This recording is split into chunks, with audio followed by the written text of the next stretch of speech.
Um, this is a recap of my what do you call it? Parental kidnapping post. For those that don't know, let me just go and recap. Um, we are currently. It's currently March. No, I'm sorry. It's not March anymore. It's April. Oh my God, the days just have been meshing into each other that I don't remember the date. It's April something right now. It's April 12th, I believe, if I'm not mistaken. Um, it is 8:50 in the morning. I like to give dates and post times, so I just feel it's more accurate. I hate watching videos and no one's giving you the information on what's going on. Um, I just want to say Happy Easter to everybody out there. I hope your Easter was safe and fun, and I hope that all of you know that just because of the pandemic doesn't mean that God is not alive. He is alive. He's still working. He risen. He is there. We just need to call on him. He's there. So that's my little Easter message. Okay? But recap on the whole situation. So first and foremost, let me just state that all the information that I'm going to be referencing to is going to be posted in the information section. So if you live in the New York NYC area,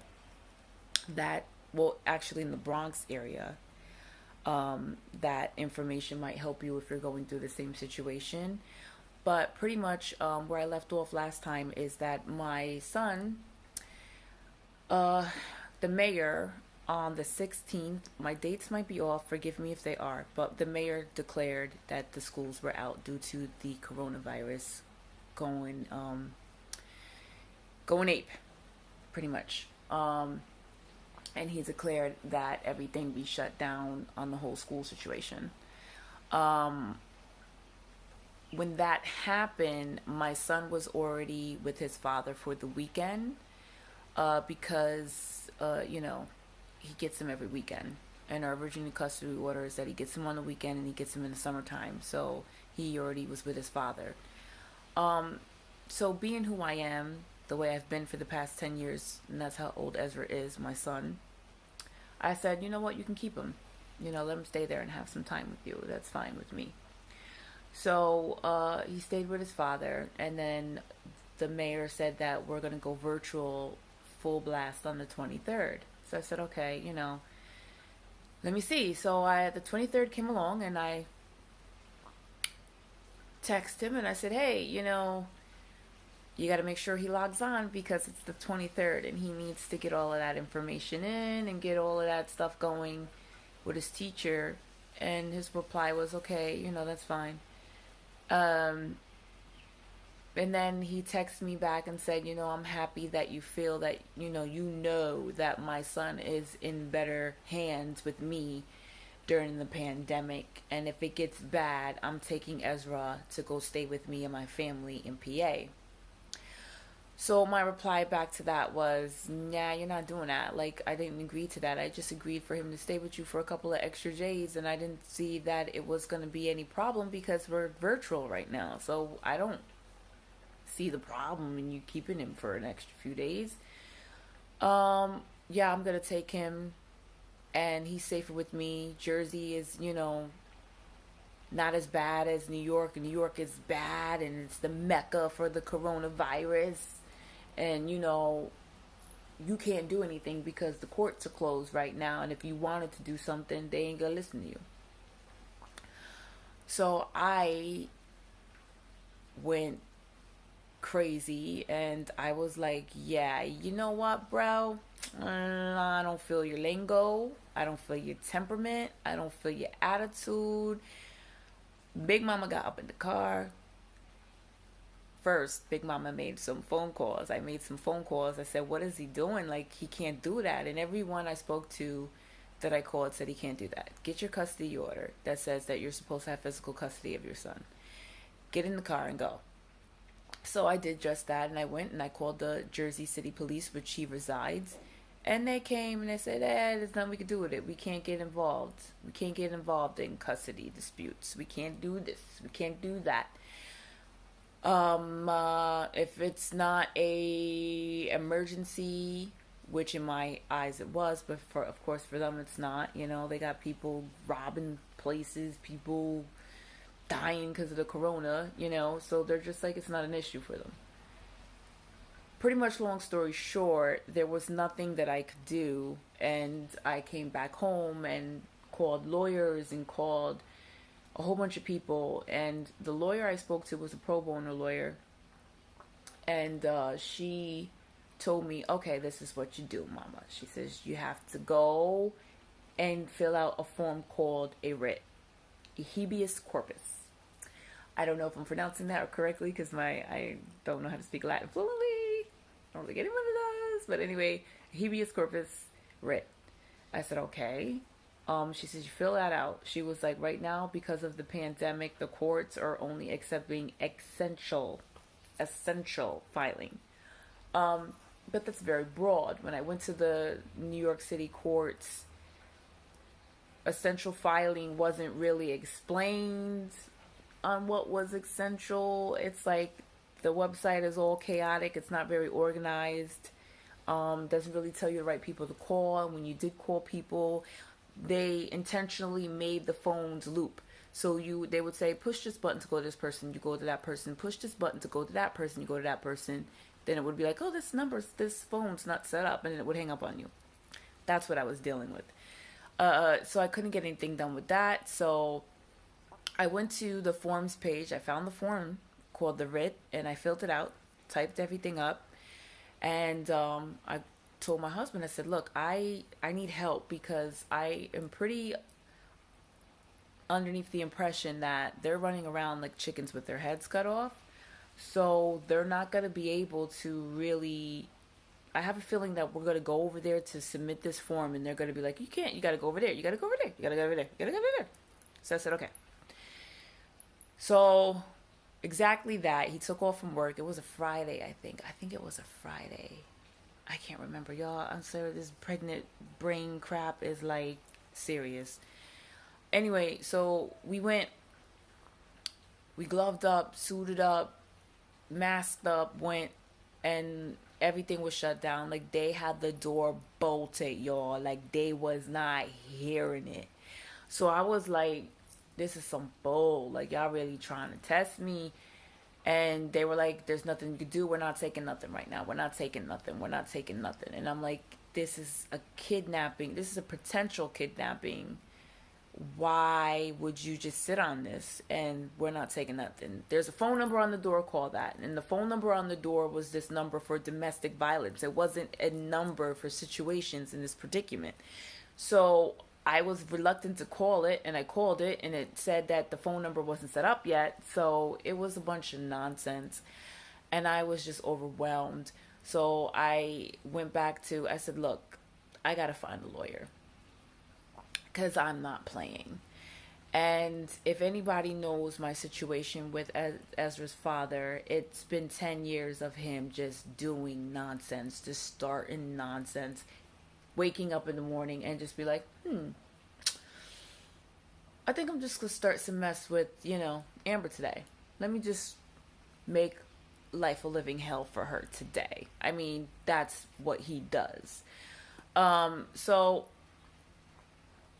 I'm exhausted and I'm done. And I have always made Ezra available to his father. Never once have I been reluctant for him to be able to go with his father. I've always been very open. Our custody order has not been followed to the T for the very fact that I've been open.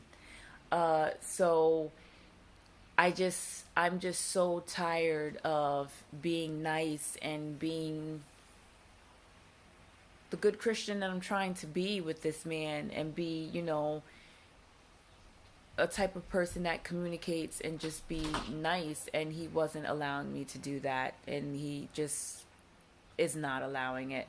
So I got to a point where I said, nope, that's it. I can't. I have to put a stop to all of this. This is crazy. So I decided to call a lawyer.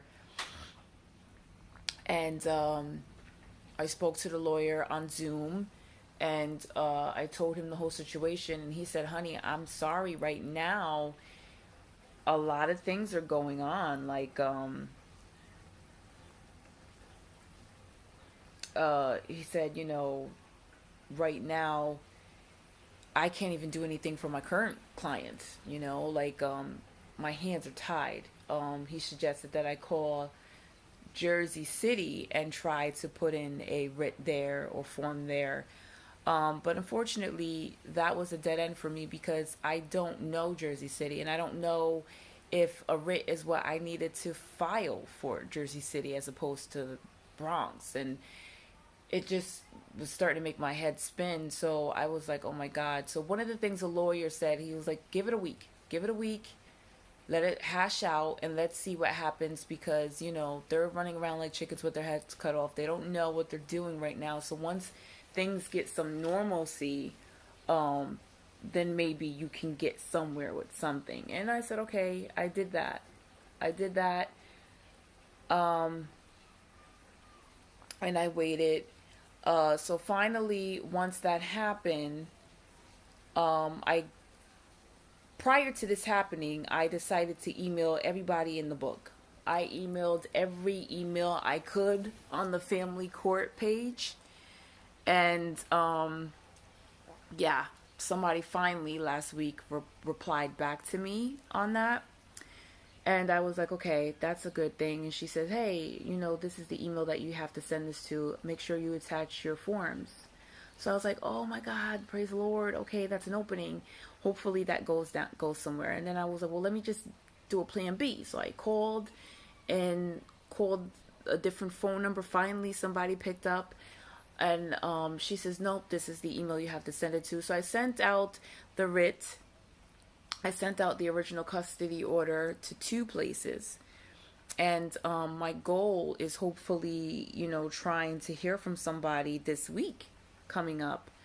Hopefully I get some reply. I hope that someone replies back to me and says, hey, we got your writ. We're going to file it.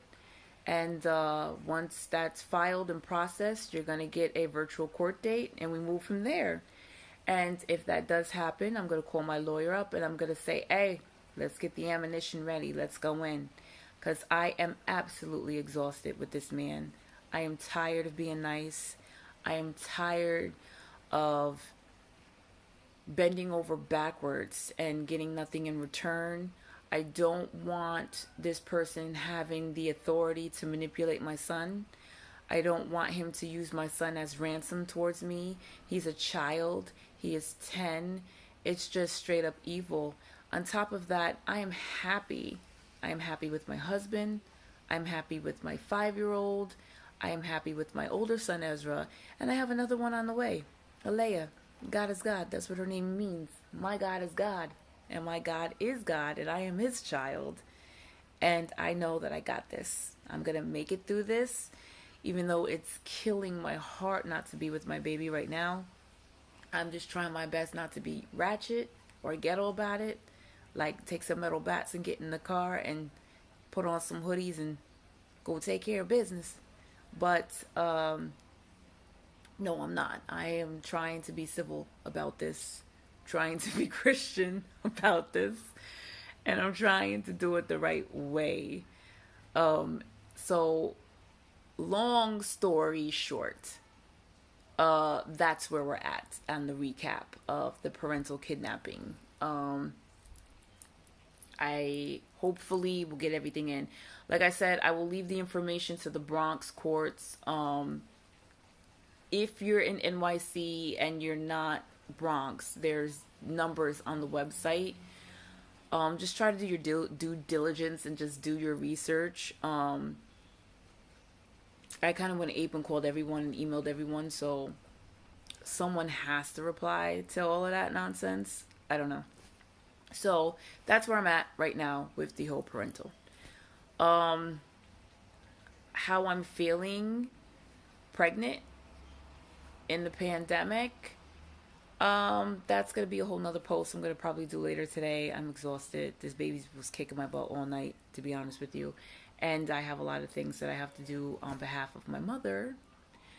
But, everyone, to be honest with you, I think that this pandemic is just, especially for us Christians, it's supposed to show us it's time to look inside of ourselves. You know what I mean? It's an opportunity to commune with the Lord, communicate with the Lord through prayer, read up on your word, just dive in. And this is testing everyone in so many aspects. I have so many friends that have lost loved ones to the corona. I have friends that are having employment problems, other friends that are pregnant and have the corona. It's a scary time. Do I have anxiety about it? No, because I read Revelations and I know that time is winding up. Uh,